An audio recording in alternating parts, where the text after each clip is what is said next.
What's up, y'all? Welcome back to the ZayMoolaSportsPodcast. I'm your host, Isaiah, and we have another big trade in the NBA as De'Aaron Fox has been traded to the San Antonio Spurs in a 3-team deal that sends Zach LaVine to the Sacramento Kings. And I want to start with the Spurs because they just acquired one of the best point guards in the NBA, the pair with Victor Wembanyama, and they did not have to part ways with Stephon Castle, Devin Vassell, or Keldon Johnson. And I cannot believe they got away with this. I mean, they absolutely fleeced the Sacramento Kings because De'Aaron Fox is an elite slasher who's a really good playmaker. He's one of the fastest, most athletic players in the entire league, and he's a solid defender. And now the Spurs get that second star to pair with Victor Wembanyama. And we all knew the Spurs had to do this because last year, Wemby had a great rookie season, but this year he's been even better. He has established himself as a top 10 player in the NBA, and we knew that the Spurs need to be aggressive and find that star to pair with him, and now they have that in De'Aaron Fox. And again, y'all, they also got to retain Devin Vassell, Keldon Johnson, and Stephon Castle. Now, I think Stephon Castle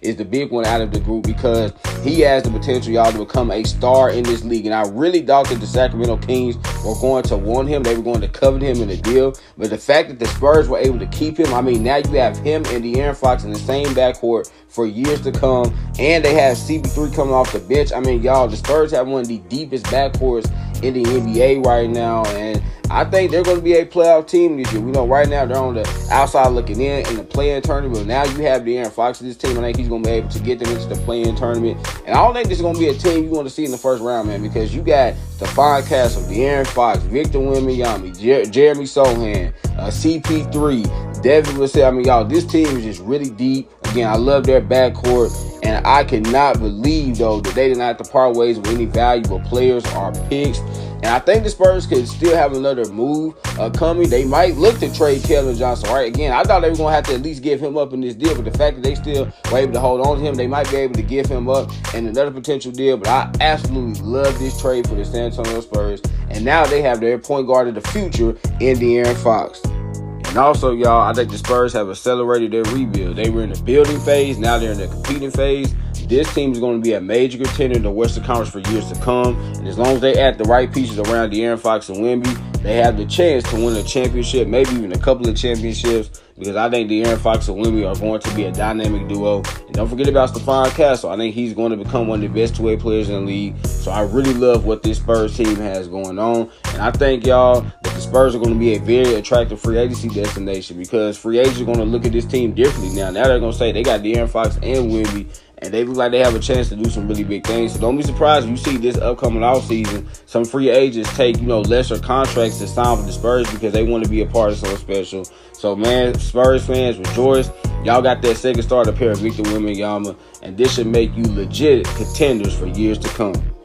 And now we move on to the Kings. And I don't like this trade for them at all because I feel like they rushed this trade. I understand that it seems like De'Aaron Fox is not going to re-sign with them after next year, but they did not have to trade him right now. They could have waited until the summer, y'all, and potentially got better deals. Instead, they acquired Zach LaVine and 3 first-round picks. And let's start with Zach LaVine. I think Zach LaVine is a good player, but I think he's just a slightly better version of Malik Monk because him and Malik Monk basically do the same things as this Zach LaVine does on a little bit higher level than Malik Monk. I think he's a little bit better shooter, and he's a little bit better of a scorer. But other than that, y'all, they do the exact same things. And did the Kings need another ball-dominant player on this team? They already have Malik Monk, DeMar DeRozan, and DeMarcus Sabonis. And now you're bringing in Zach LaVine. I mean, how does he even fit with this team, right? Zach LaVine needs the ball in his hands to be successful. He's not an off-ball player. So he's not even going to get the same touches that he got playing for the Bulls. So is he really going to be as effective as he was for the Bulls? Because now he's going to be in the secondary role. Y'all, with the Bulls, Zach LaVine was the man, okay? He was going to get 20, 25 shots per night. But now with the Kings, he's joining the team that already has a lot of shot makers on them. So he's probably going to be standing around in the corner, standing around on the wings a lot of time. And then at the top of that, y'all, he is not a good defender. I know some people don't think De'Aaron Fox is a good defender. Y'all, trust me. Zach LaVine is a worse defender than De'Aaron Fox. We all know Zach LaVine has never been a good defender. And now you have him and Malik Monk in the same backcourt. I don't love that fit at all. And then on top of that, y'all, the Sacramento Kings did not even acquire Stephon Castle, Devin Vassell, or Keldon Johnson in this deal. I cannot believe that. How in the world do you trade De'Aaron Fox to the Spurs, but you don't get one of those 3 guys I just listed? It just does not make sense to me. What were the Kings thinking? I would have demanded Stephon Castle, y'all, because Stephon Castle could have been that two-way guard that they could have built their team around. But instead, you bring in another ball-dominant, score-first guard in Zach LaVine. That does not make sense to me. And then you look at the 3 first-round picks, and some people going to say, yay, we got 3 first-round picks. Y'all, those picks are not going to be valuable. They got the 2025 Hornets protected pick. Okay, we know the Hornets are going to be a lottery team, so the Kings are not even going to get that first-round pick. That's going to go to the Hornets. And then they got the 2027 unprotected Spurs pick. The Spurs are going to be really good in 2027, so that pick is not going to be valuable. Okay, then the last pick they got, y'all, is the 2031 Minnesota Timberwolves pick. We don't know if that pick is going to be valuable or not because it's 6 years down the line.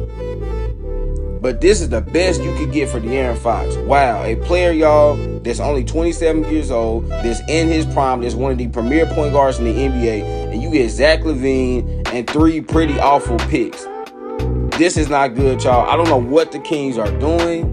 Now, they're still going to be a solid team. Why? Because they have Malik Monk, now Zach LaVine, DeMar DeRozan, and DeMontis Sabonis. They still got Keegan Murray. They still have Keon Ellis and Devin Carter. But I just really don't see the vision of this team right now, y'all, because there's just a lot of redundancy on this team right now.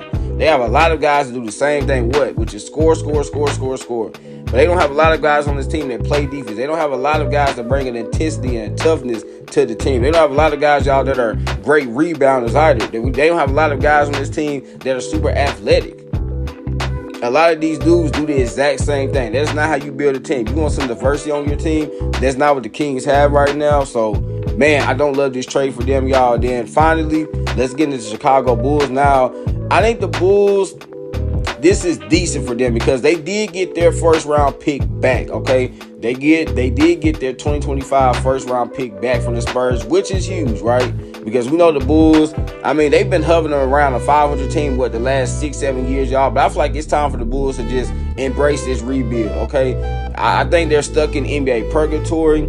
They just need to rebuild this team. I think they need to trade Nikola Vucevic. If they're able to trade Big Vooch off, then I think they will stick them to us. Okay, yeah, they're waving the white flag and they're ready to really commit to being a rebuilding team, y'all, which would be great for them because now that they have their pick back, they're going to have a shot of drafting Cooper Flag. So don't be surprised, y'all, if the Bulls end up trading away Nikola Vucevic too, so they can just totally bottom out and potentially have the worst record in the NBA. But even though the Washington Wizards currently on there with only 7 wins, but yeah, don't be surprised if the Chicago Bulls just start, tanking basically because they really want this first round pick that they now have, y'all, to be super valuable, right? They probably want to have a top 3 to top 5 pick in the draft. The Bulls, it seems like for so many years, y'all, especially in recent years, man, they just keep drafting like at 8, 9, 10, 11. I'm not saying you can't find a great player in that range, but you really cannot find an elite player, in that range, y'all, the way you want to. So, again, the Chicago Bulls, I think they did decent.